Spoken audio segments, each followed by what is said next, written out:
تفهمي راسك وتغيري التعامل ديالك. التعصب على الوليدات غالبا ما كيكونش بسببهم هما مباشرة، بل بسبب تراكمات داخلية فينا. غنعطيك أهم الأسباب النفسية والواقعية علاش كنتعصبوا.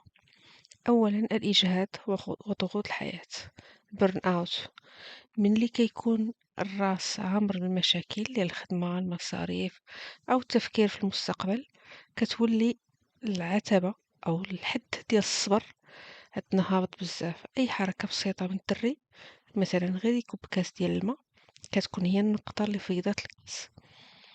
ثانيا التوقعات غير الواقعية.